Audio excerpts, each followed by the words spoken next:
Big Sky Howdy, and welcome to another episode of World Bigfoot Radio. And this time, I'm super happy to have a returning guest, the Soule Man of Squatching. Rich Soule is here again, and I finally got him to come back, and he's going to do the show that he promised us quite a long time ago, that he would come on and tell us about his Sasquatching experiences, and he's had some scary ones, so this should be fun to listen to, folks. And without further ado, let me bring on my friend and one of the top-of-the-line Bigfoot researchers out there, Rich Soule. Welcome back, buddy. Thanks, Duke. Good times. Thanks for having me. Always a pleasure to have you on my show, man. And I've been really looking forward to this one because I know all the other shows that we did were generally technical discussions, which, as much as I love them, a lot of people that listen to the show want to hear those scary Bigfoot encounters. And you haven't been slacking on that line either, so I'm glad to finally have you on here to let people know about some of the experiences that you've had with the big furry dude. So where do you want to start with that, brother? Well, I thought, this could be my tell-all, I guess. What we could do is just kind of look back. When I got started in this, I started going on expeditions. It really was kind of almost like a quantum entanglement and looking back at my own childhood and experiences that I had when I was growing up camping. And I had to really kind of almost take another look at that and kind of reevaluate. It has really changed the way I look at nature from when I grew up. Now, I know you had some experiences when you were a kid, and that pretty much altered your view on the whole Bigfoot thing. But I didn't really have an actual experience I could relate to it, other than now looking back, through time, I can say that I certainly did have some experiences. But so I thought I could talk a little bit about some of the things that I had happen when I was younger, and kind of that. I don't know that I guess I don't really agree with the term coincidence anymore, because things seem to happen for a reason. So that's kind of the way I look at, some of the experiences I had in nature when I was younger. But, I spent a lot of time picking mushrooms and that sort of thing here in Nebraska. And then my father lived in Illinois in the Chicago area. So he had a place out in the country, and I just remember looking back, and there was one time, I think it was in the late 70s, when he had a house, and it was all glass. It was kind of that architecture of Frank Lloyd Wright type architecture, so it was all glass. And I remember looking out in the woods. It was surrounded by woods, and telling my dad, there's some eyes out there in the woods. And look, oh God, it was pitch dark. This would have been near the Elgin, Illinois area. It's a suburb of Chicago, and the Tyler Creek was running through their property. But it was pitch dark out there, so there was no, ambient light at all, anything like that. And I could see there was like three sets of eyes. One was fairly tall, I guess maybe 9 feet. The other one was kind of in between that, and then there was one, more lower, quite a bit lower, maybe 3 or 4 feet off the ground. And, this was just one of those experiences I had to look back and kind of question. When you're a kid, you think your dad knows everything, and you just you take their word for it. And at the time, he said, "Oh, those are owls. Those got to be owls out there." Well, in retrospect now, I know that those weren't owls. I've seen. Wait a minute. There's no owls over there in Illinois with glow-in-the-dark eyes? Well, the difference from what I've been able to discern is that certainly there's no owls with the size of eyes that these were. I can tell you that. And the other thing is, there's just not enough light. Typically, if you shine a flashlight in an area, you'll get that sort of light reflection. But this was pitch dark, so there was nothing there really to create that light. It was definitely classic Bigfoot eye glow that I've seen in other woods. So, especially my experience in the woods in the Midwest. So that's definitely an experience I can look back at. I don't know that my dad thought much of that. I think people really tried to do their best to explain things, owls or whatever, when it was at night, and try to just kind of brush it off, even if they couldn't quite explain, believe it themselves. But I don't believe those were owls.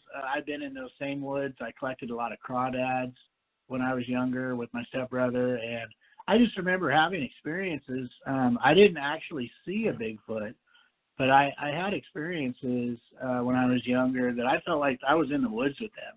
And I think what also kind of people can relate to, if you the Bigfoot and Sasquatch, Tonga, they seem to be receptive to people who are more intuitive, kind of intuitive type people. And that is certainly a personality trait that I have. It's part of I'm an INTP in the Myers-Briggs personality type. So it's kind of a rare personality. I'm more of a, doing these kind of shows and speaking publicly is not something I typically do because I'm more of an introvert. But, talking on the phone here is cool. But these sorts of things, I am more kind of introverted, and I'm also more intuitive when I was out in the woods. So I think I had stuff happen to me that I can go back and look at that I felt like there was Bigfoot around me at a very young age. I felt like when I was out in the woods, they were present. I've always felt that way. And it's kind of interesting that you mentioned that, because ironically, I'm an introvert too. I mean, I'm a hermit. You don't see me showing up at like Bigfoot conferences and doing speeches and stuff. That's just like not my gig. And if I hadn't been like sort of hornswoggled into this position, I wouldn't be doing a show either. So I'm right there with you on that one, brother. And as far as the early things go, I don't know, how old were you when you saw those eyes? Well, I probably was like 11, something like that. Oh, God. 10, 11 years old. I was 10 years old when I saw one out sledding and went, well, I can't believe the adults anymore because they said monsters aren't real, and there's one right there. So what else have they fibbed about? But, the funny thing is, as much as I knew that they were around the woods where I lived there, and I had one even come up on the damn yard, at least twice, once making noise and once where I saw them and almost walked into them. You never really saw any signs of them around the woods. You never saw tracks. You never really heard vocalizations that were anything other than, at most, them mimicking another animal and doing a really good job of it. There was tree structures and stuff all over the place. And I remember quite a few times when I was a kid getting the eerie feeling that someone was watching me or someone was following me, because I go out hunting by myself. That was like, common. And I remember one time I was sitting underneath a tree having a sandwich for lunch, and something was throwing acorns at me, which I didn't think much about until afterwards when I realized I was sitting in a stand of pine trees and I was getting pelted with acorns. That does not compute. And then the other one that I just, actually remembered recently, I was talking to one of my friends about cruising around on, dirt bikes and ATVs and stuff like that in the woods. And I remember I had a four-wheel ATV, and I had this one trail that I used to like to tear up and down on because it had big hills on it. And the trail actually curved, so it was fun to go down the hill to the little stream at the bottom and then zip back up the other side again. And I remember a couple times, and you know how loud those things are, especially when you got her full blast and you're going up a hill as fast as you can go. Oh, yeah. Hearing behind me what sounded like big, bare, flat feet whapping the trail behind me. And I remember hearing that like 2 or 3 times. When I'd get to the top of the hill, I'd turn around and look, and there'd never be anything there. And, so it didn't register as anything at the time. And now I think about it in retrospect and go, oh, Jesus. Was there a Bigfoot friggin' running up the hill chasing me just like for fun multiple times, apparently? I don't even want to think about that. But, I'm sure they were. Oh, I've geez, seen those woods that you were in the Duluth area, weren't you? North of Duluth or something like that? Yeah. And that's some pretty, that's bear country too. So. God, yeah. Yeah, we were overrun with bears. We'd see bear more often than we'd see deer. We had them right in our garbage cans all the time. We were only about 2.5 miles from the county dump, so that place was like bear central there.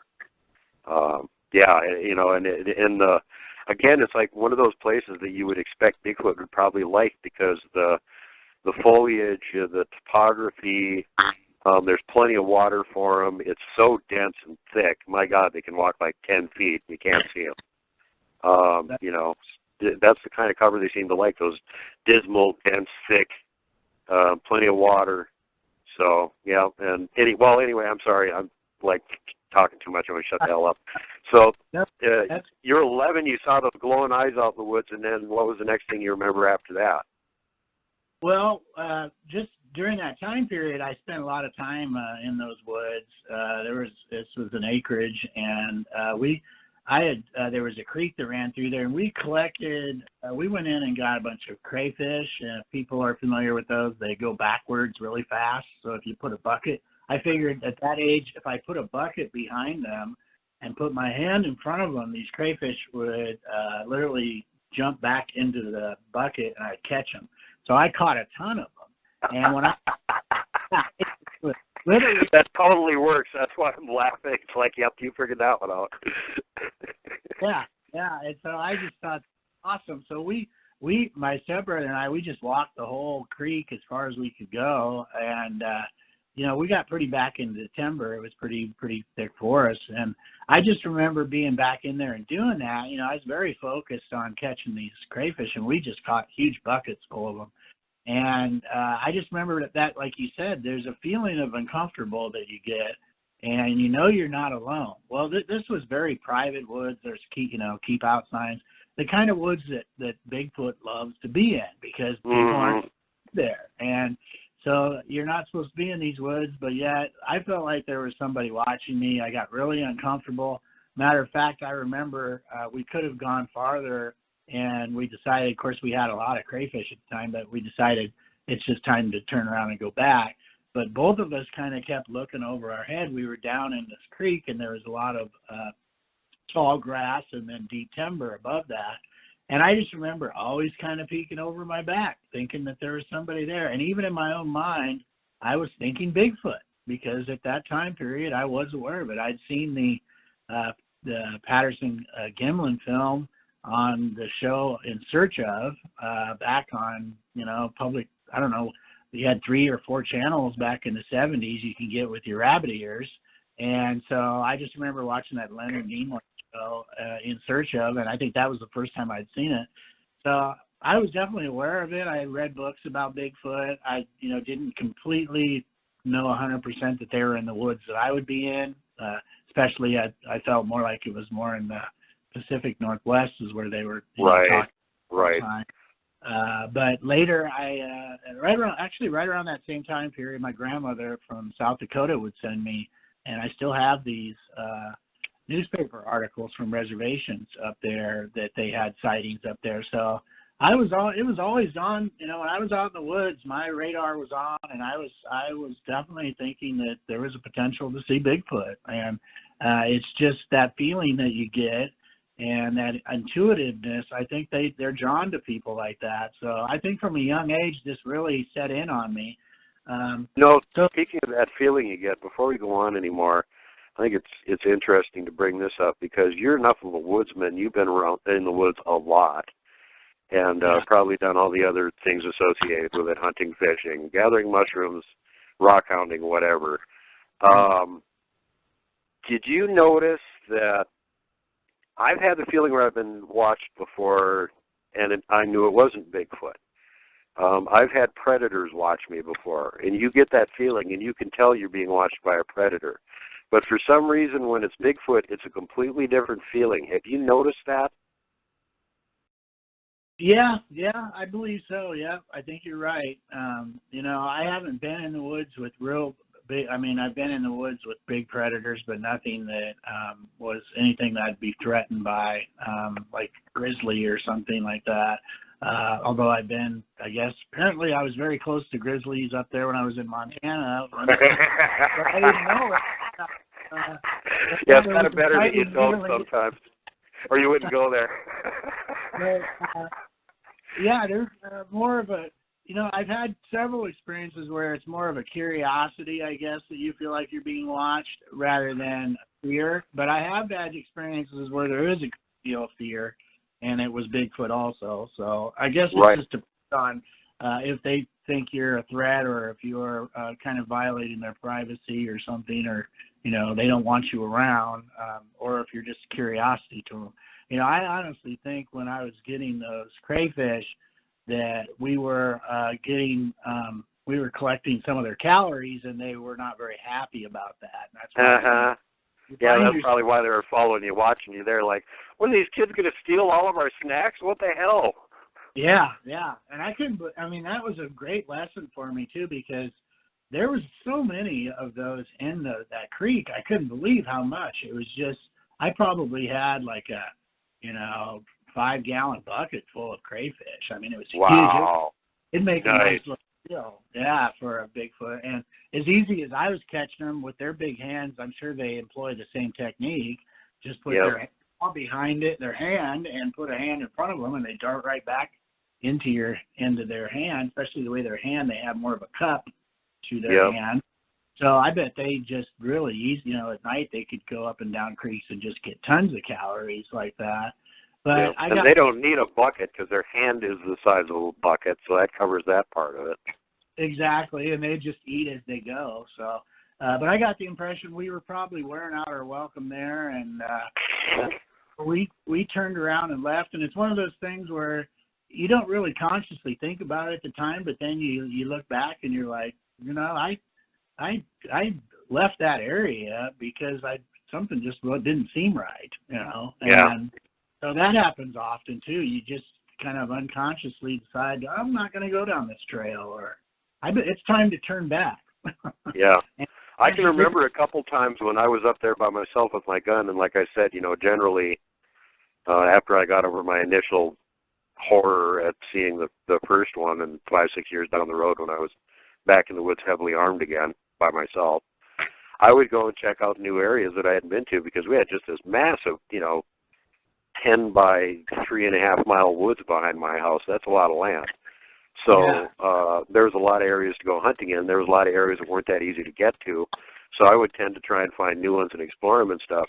And, man, there were some where you started to walk in, and it was just like you'd walk into a wall of, like, twilight or something. And I don't mean that physically like you're seeing it, but, like, all of a sudden it's like everything is quiet, everything is creepy, and you just get this intense feeling that you're, like, in an area where you are not supposed to be.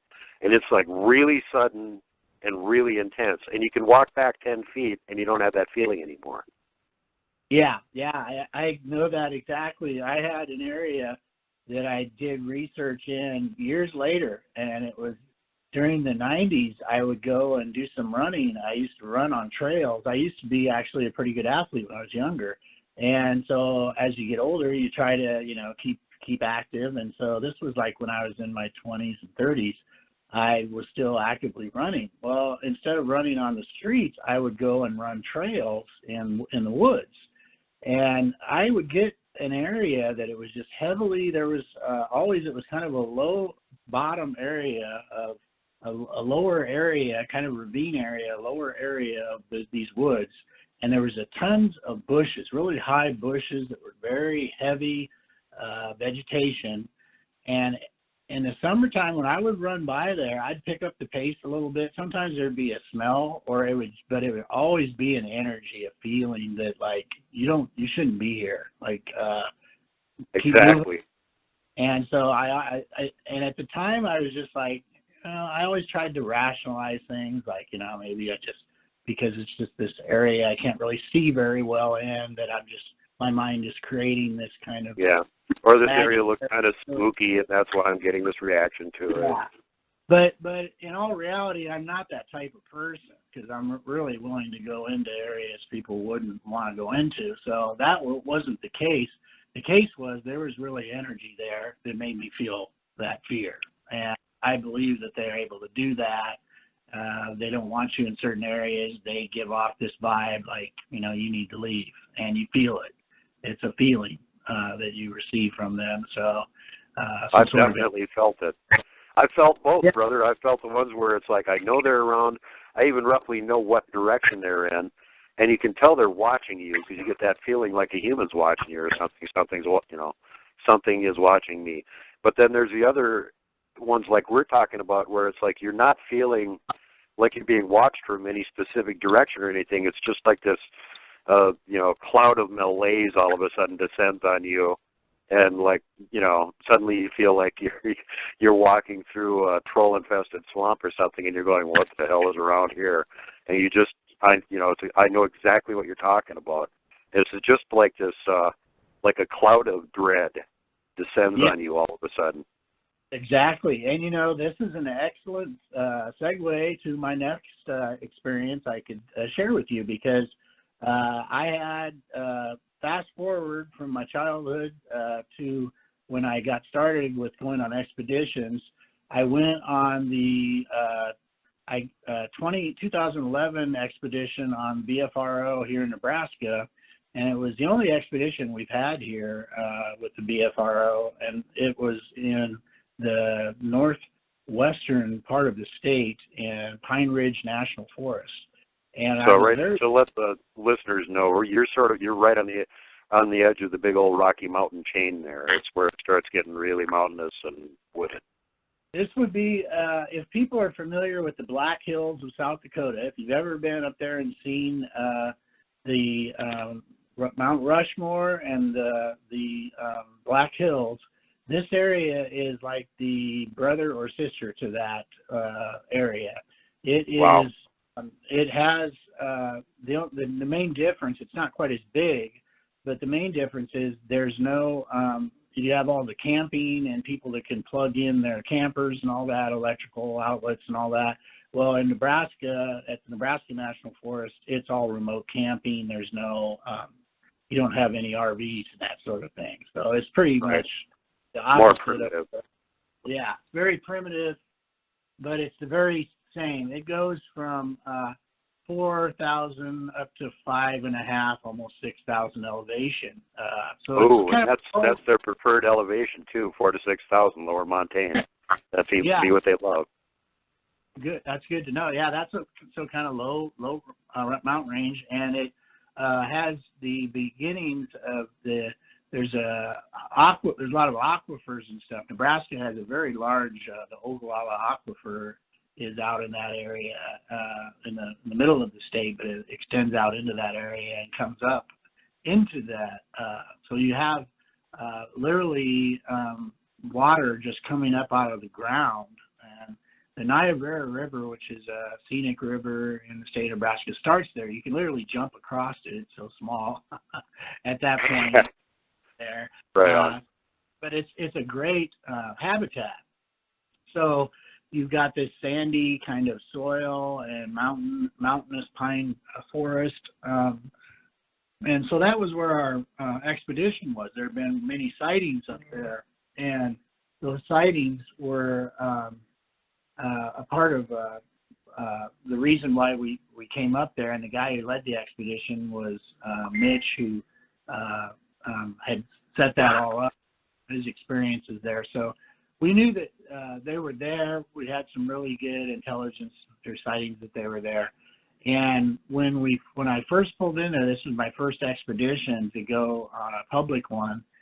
And most of the guys that were there were all investigators. There was only two people, myself and another guy from Nebraska, a guy from Iowa, and then a mother and a son from Colorado. The rest of them were all investigators for the BFRO, and they were all had been on many expeditions in Colorado, and then the one guy had been on like every BFRO expedition in 2009. Oh, God. These were so guys, you were the greenhorn in the crowd there. Yeah, I was a total newbie. They had all this equipment. I was just overwhelmed. They had, of course, the R2D2 unit, which people have seen, which was cool. This was before the shows had been televised, so this was prior to the show. One of the guys, Kirk Brandenburg, had shot video or FLIR video back in 2009 in New Mexico, and that was one of the first FLIR videos of Bigfoot. That was in the Jemez Mountains in New Mexico. So I spent time with him. I just had a really good experience. But the weird thing was, when I got there, is this feeling, like you said, this malaise was there. It was just like despair. There was a feeling like, when I got out of my vehicle, met these guys, very nice guys, I had this feeling of despair, and I was like, what is going on? Why? You know, I was psyched to drive. I literally drove like 9 hours across the state of Nebraska to get to this location. I was very excited to be there. But this feeling that was in the air was like, I should probably leave. I don't think anybody, something's wrong. Something's very wrong. And that was something that just never left.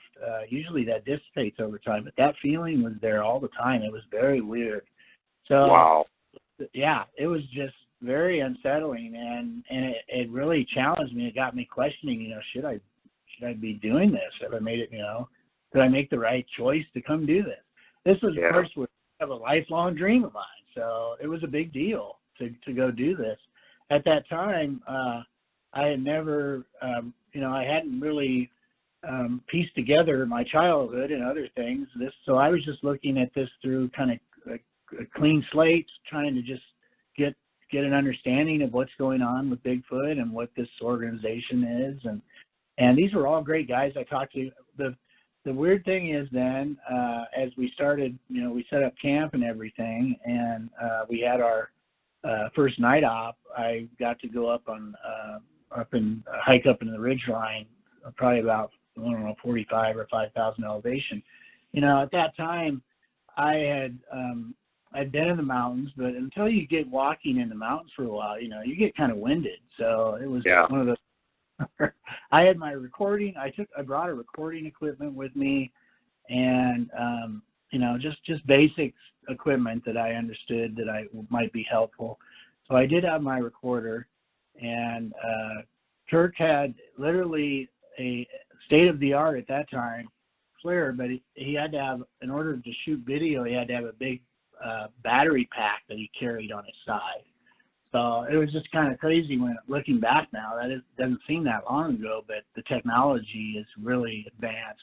I have a TK Scout FLIR now, and fits in my palm of my hand, and it could do more than the thing that he had at that time. But he had a big battery pack he carried around just to shoot pictures and stuff. It was crazy. So, yeah, this is crazy where we come from. But so we got, the first night we got split up into groups, and like I said, there was just that feeling. I had decided I had a small tent, but what they had us do is they spread us all apart, so we all were camped away from each other. So everybody was camped in their own little area. So essentially, you were by yourself when you were on this expedition, and that's kind of, they like to try to get them to come in. Well, I had a little tent, but at the time I thought, I think I'm just going to sleep in the back of my. I hate to admit this now, but I think I'm just going to sleep in the back of my Durango. So instead, I had all my stuff set up in the back of this Durango that I had, this black Durango, and it was all tinted windows. So I thought, I'm just going to stay up, and I'm probably not going to sleep anyway. I'm going to check all this out. Well, I had my camp set up and everything, and the first night they wanted us to go up on a ridge line, and so a group of us hiked up there, and we did calls back and forth from a group that was down in the timber, and typical stuff you see on a BFRO thing, that one group does a call, radio call, the other group calls back. We had immediately though, after we had done our call, we had what sounded like was an owl sound. And it was very strange. Since then, I know that Bigfoot does type mimicking type sounds. And at that time, I wasn't fully aware of that. So in my mind, I'm thinking this is actually an owl coming up towards us. But this owl sound comes very quickly up a very steep ridge, and it doesn't seem like it's flying, but it's getting there very fast, and it doesn't sound like the owl that we heard around camp. The owl that we earlier in the night that we heard around camp had a warble at the end of it, so it had kind of a sound. I can't remember the name of the owl right now, but it made kind of a sound almost like a neighing of a horse. and then it'd have a warble at the end of it, kind of a weird owl sound. Well, this sound did not have any warble at the end, so it was variation of this owl sound that we heard around camp, which I thought was odd. It struck me as odd. But then all of a sudden it came right up to us, and it was really loud, and it was just eerie. It was like, what in the hell? And there on the radio, a guy behind me, Todd, was a researcher from Colorado, and Glenn was from Wyoming, and then Kirk was from Washington State. And we're radioing back to camp that we've got this strange owl sound, and then all of a sudden, I had my recorder. They asked me, if I could record, so I had my recorder, and I put it on my. At the time, I had one of those walking sticks. I thought I needed a walking stick, so I had a nice walking stick, and I had my recorder tied on the walking stick and held it in the air. Very obvious I was trying to record something, but all of a sudden, the Todd behind me says that something's right down below us, and it's grunting, made a grunt noise. So what had happened is we got this owl sound coming from one direction, and then right down beside me on this big rock outcropping that I'm sitting on, one of the Bigfoot came up so close to me, literally could have grabbed me off the rock and grunted. Now, the owl sound that was coming sounded like the neighing of a horse. And later, I realized I was wearing a Outback. It was like a all leather, oil leather, jack coat I had on. It was like an outdoors coat. It was all leather, but it had been hanging in a horse barn for like 6 years. So oh my God! So you smelled like a horse. It smelled like a horse. So now, it wasn't at the time, but I was kind of freaked out. But I think what happened was they smelled this horse smell. They came up, they were doing like a neighing kind of sound, and then kind of owl neighing sound. And then one of them, it would have been some kind of, flanking maneuver, came in and smelled me real close and then grunted and realized I wasn't what they thought I was. Wait, that's not a horse. There's a human there. Yeah, exactly. And so I was just shocked. This was shocking to me when we're literally, it's pitch dark all around us, and the guy behind me saying that we got a Bigfoot right below me here that's grunting. And I thought, that's when the fear kind of hit me, a little overdrive there, and I'm like, what in the hell did I get myself into? I had no idea that they would be coming that close.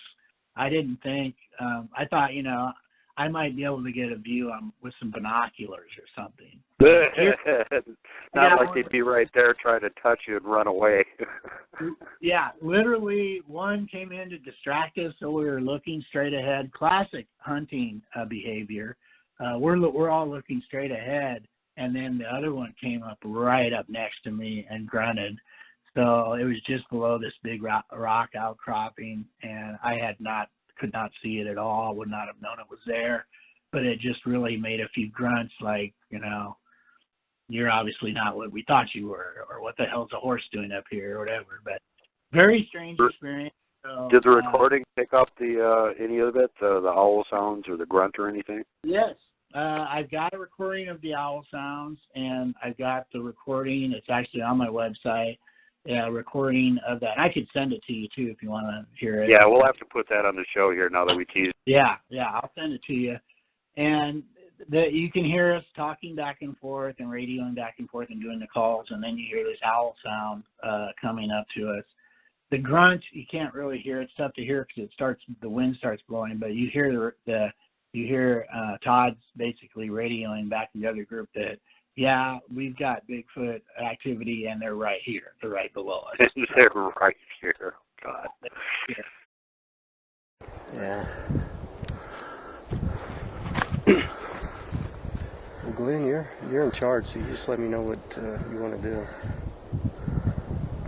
And when, Why am I in charge? Because you're the voice of this operation.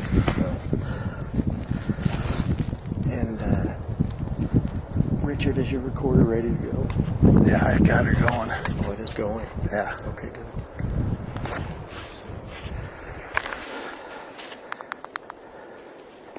Yeah, she's running. All right. Ask Mitch if you want to start with whoops or knocks. Okay, Mitch, do you want to start with whoops or knocks? Swing it up a little bit and start with a whoop on your end. 10-4. How long do you want, man? 10 seconds? Yeah. 10? Okay, I'll give him a call. Okay, we're going to give a whoop in 10 seconds. Roger that.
Give a comeback howl in 10 seconds.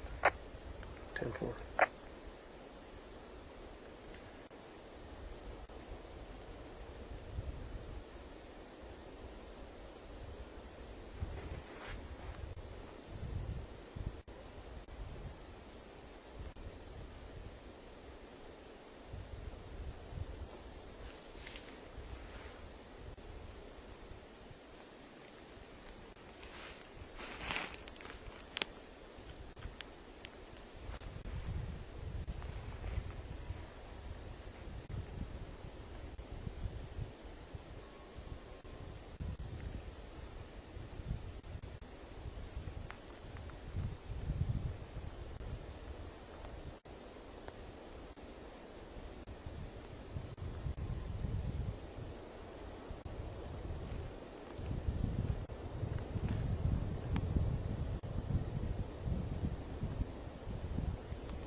Oh yeah.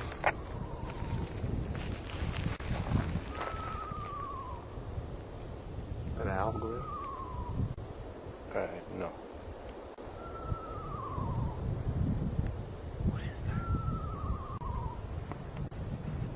We've got a vocal to our north southeast here. You want to hear something else?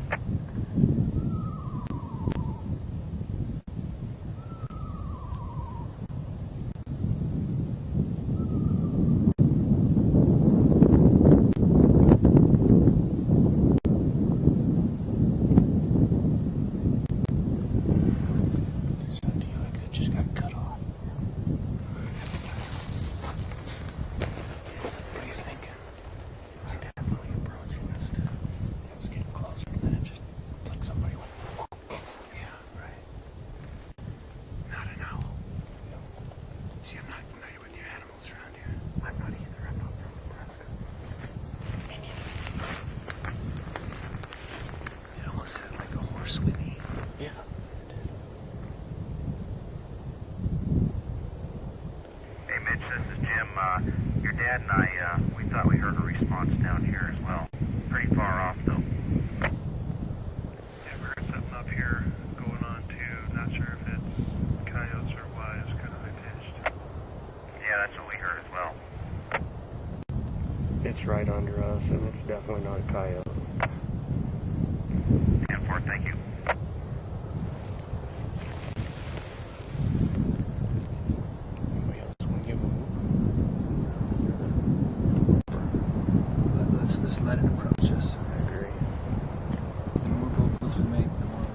Wasn't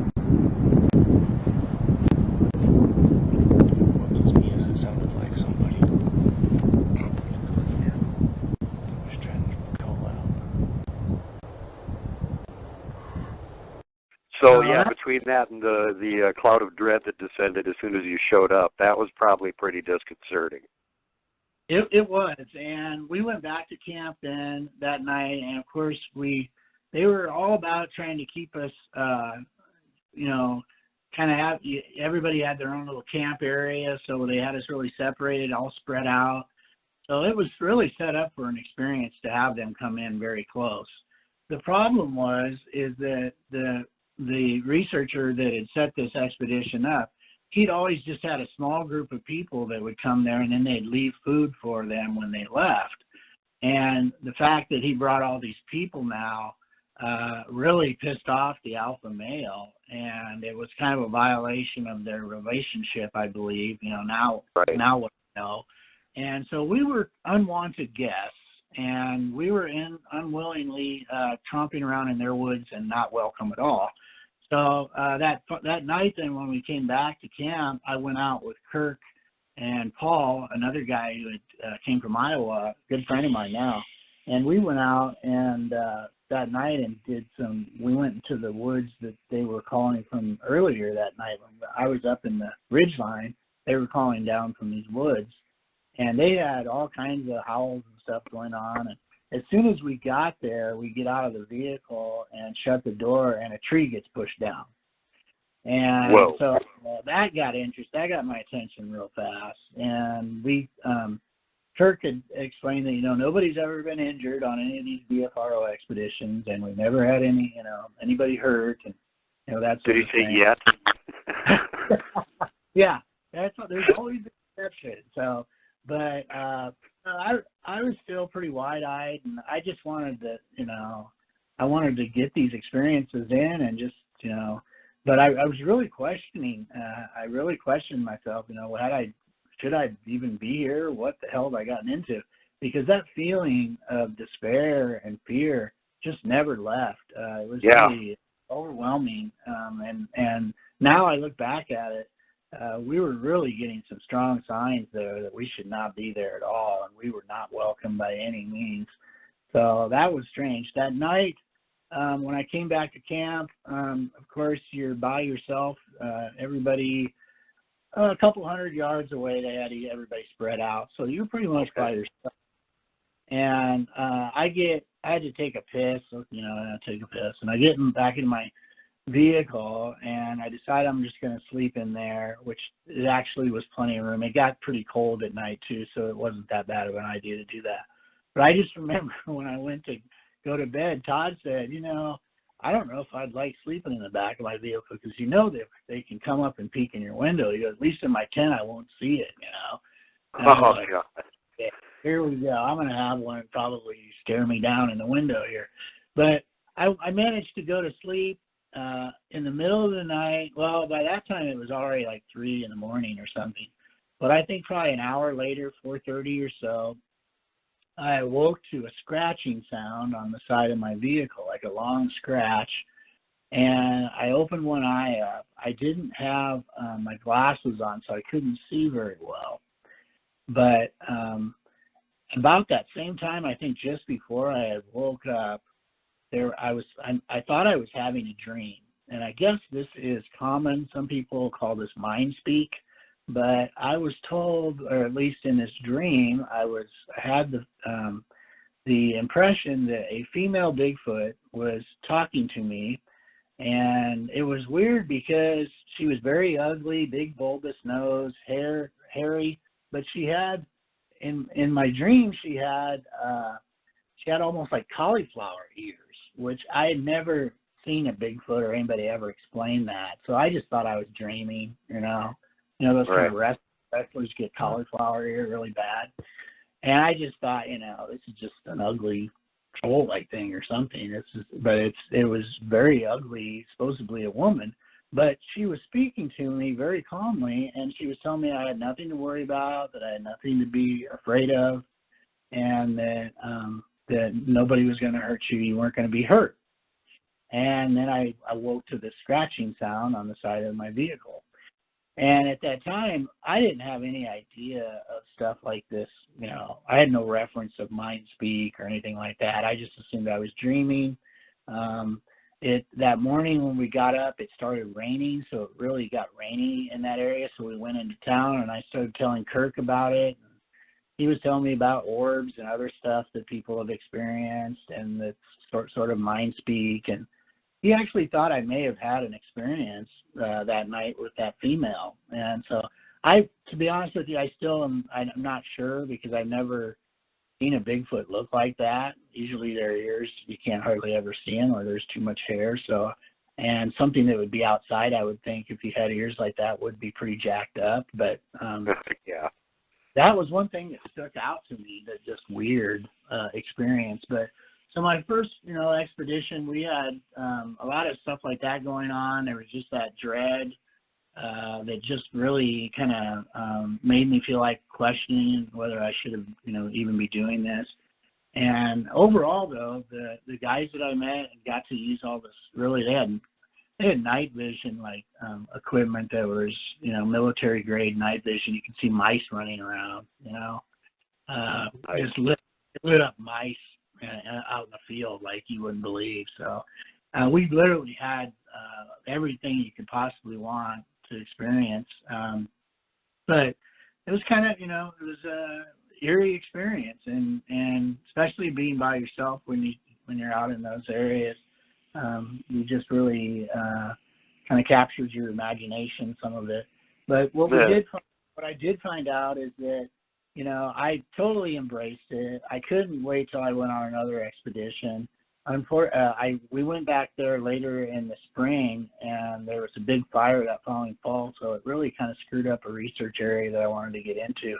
And you know how those fires are. They just decimate the timber in those areas, and so that kind of ruined that. And that really is what pushed me out into going on expeditions in Iowa and Colorado and New Mexico, and so that's and Montana. And Montana, yes.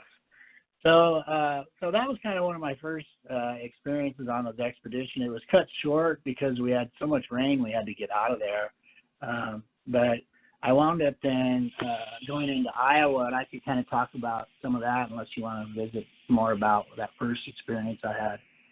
No, keep going, man, because I know some of the later experiences that you had were pretty hair-raising, and people definitely want to hear about those. Yeah.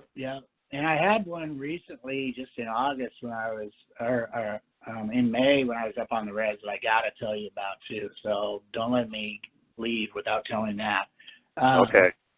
That one is literally a bluff charge from the water. So remind me to talk about that. Okay. So in Iowa, we had it's the Solarian escarpments. And this is an area that has excellent trout and fishing, and they have this really very nice.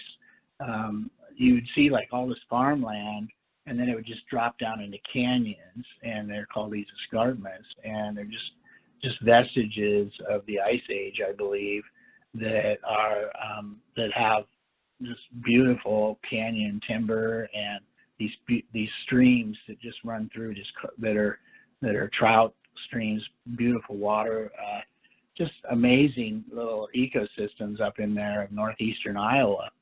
And part of that, it connects in as it goes towards Yellow River State Forest, and that's where I had done me and a group, Steve Moon and Bob Barheit and Paul Lane, we'd gotten up in there, and we were the first to go in there and do expeditions to scout it for BFRO expedition. So first time we went there, we did a hike.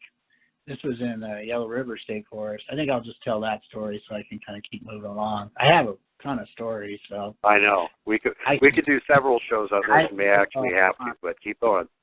But I kind of wanted to get into some of this. I talked a little bit about it earlier, but we were on a 2-track which is just basically a one-lane road with, your two tires, and only one way you can go in and out of that. So we were on this road that was along a river, and then there was a steep canyon above it, timbered canyon. And as we were walking along this two-track, it was pitch dark. Steve Moon likes to make sure that you're always in pitch dark and that you cover even the light of your recorder. So he's in Iowa. He's one of the Iowa BFRO guys, and he leads expeditions there. And then he wrote even some of the BFRO manual for expeditions. So very knowledgeable, very, very good guy. Really like Steve. We were walking this two-track, and it was pitch dark, like I said, and all of a sudden, from our left, about 15 yards in front of us, something comes and steps up coming up off the river onto the two-track, and it turns and looks at us, and these two eyes are just bright, light, just glowing amber color, like it got really big, like we just surprised this. We were surprised, mind you, but it was very surprised. And there was nothing in between us and it. It was about 15 yards, and it was pitch dark. It turned, looked at us. Its eyes got really big, and then it turned and walked straight up the face of this canyon. It was very, very steep, and just walked away. And it was about, 3 seconds, something like that. It happened fairly quickly, but it stopped us dead in our tracks. And that was one of those things where I was, wasn't hiding behind a tree or nothing. It was caught out in the open. We were stuck out in the open with it, and it was very big. It was a good 8 to 9 feet.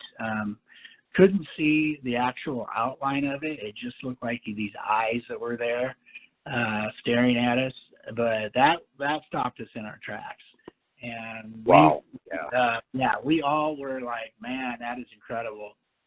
And that area, that is where they wound up shooting the Finding Bigfoot episode for that. Was right in that same area, but they didn't seem to get much activity there. There was another, in between these two canyons that were there, these two ridge lines, there was kind of a ravine. And so that night we had hung up some, one of the things that they liked to do when I first started getting into this was hang up these glow sticks. They wanted to always hang glow sticks up in different places. So we didn't really get into that, me and Paul, a guy that I went out with quite a bit, but we took some glow sticks with us because this canyon we were going into, or this ravine, was so dark we couldn't see. We barely could see, and we were in the habit of going into these areas without a flashlight, with nothing. I mean, we had flashlights on us, but yet we didn't use any of even the red lights that they, would ask people to wear. So we walked up into this ravine, and we had, one guy had a flare, and he was staying back on the two-track, and Paul and I and another gentleman from Washington walked up into this canyon, or in this ravine, and we tied these glow sticks on these little saplings as we were walking through there, because we literally could not see which way we were going. So we tied. So you were leaving the glowing breadcrumb trail so you could find your way back again, more than. Exactly. Yeah. So we left that in. We left about probably 150 yards one of these glow sticks so that we could see to get our way out of there. And it was very rocky. There was all these rocks, huge boulders and stuff. So we were having to kind of climb around a boulder and just kind of keep going. And there was a big, almost like a tree was pushed over, kind of like an arch that we were trying to get to. And I literally called it the Land of the Lost, that old show on TV. Yeah. I mean, it was eerie like stuff. Well, because we had seen it during the day, we knew what we were getting into, but at night it was just pitch dark. We couldn't see anything. So we get about halfway to this tree thing, and the guy who is on his on the flare on the two-track radios to us, that he just got bluff charged. Something chased him, and he's running back to the car or to the truck. That he can't stay around there, and so he's not going to be there when we come out. Oh, God. Well, gee, that's good news. Hey, the relief party just ran away and left us. Oh, okay, wonderful. Exactly. The guy who's technically covering us with the FLIR is now gone. And we're deep into this ravine. Oh, my God. It's black. And we're like, oh, we were worried about him, obviously, so we started heading back out there. And I wouldn't be worried about him. He rode away. He's fine. I'd be worried about you because you now have an aggressive Bigfoot in between you and your exit route, and you just chased your ride away.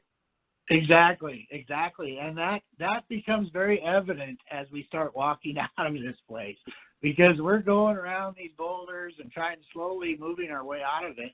We get to the first set. We probably had 3 sets of these, about 150 yards apart, of these glow sticks that wrapped around these trees, these saplings. We get to the first one closest to us, and we look to see the second one, and we can see it, so we start moving towards it, and all of a sudden these 2 big glowing eyes are standing way above the glow stick. Oh, and God. they're staring at us right by the glow stick. And we're like, holy shit, you see that? Yeah, you see that? So it was there waiting for us as we started. Yeah, and that was the only way out, mind you. There was no way out of it except that, and it was standing right there. So we just continued to, against our better judgment, I guess, just kept moving towards it. It turned, and then we couldn't see the eyes anymore, and it moved away. But when we had to walk up by that thing, I'll tell you, we were holding our breath because you just had the impression that it was very unhappy, that feeling of dread, and that you just hoped something wasn't going to pop your head off. Jesus. I mean, literally at that level, just hoping that something does not reach out and grab you. And until you're in that situation, you really don't grasp the level of fear you have to work through to get through some of these things, these experiences I had. And most people would get into it and say, hell no, I'll never go do that again. But I've realized through my history, looking back at my life, that apparently I'm an adrenaline junkie, and I didn't even know it. And you keep coming back for more because it's fun to be scared. Yes, I keep coming back for more. Getting scared is part of the mental, game that I play in this whole, part of researching. How far can I push myself, and I try to justify in my own mind that fear, is something that you can overcome yourself. It's just your own imagination creating this fear, and that you have to just overcome it. It's a mental game. It's a mental exercise to overcome. I gotta interject here, brother, that I'm probably one of the few people out there that can absolutely relate to what you're talking to, because I've been in that position before where it's dark. There is a Bigfoot in front of you, and the only way you can get away is to continue walking toward him. I can't even imagine anything worse than that. Yeah, and we're in this ravine that the rocks are so big, there's big boulders and stuff, you are moving at a snail's pace. I mean, you literally are feeling your way through this. So it isn't like even if you wanted to run, you couldn't. There was no run, absolutely no running from there. So, Well, in my situation, I'm referencing the one that was sitting in the front yard waiting for me to walk into him. So, when he's right there and you're like 8 feet away from him, that's pretty freaking creepy. Yeah. So that I survived that. The guy that Terry that had the FLIR, we gave him some crap. That obviously he was very afraid, and for good reason. He was bluff charged, and so you can't blame him for that. And we all made it out of there okay, and obviously I'm still alive. So it was just one of those creepy experiences that you just got to live through and go through till the next time.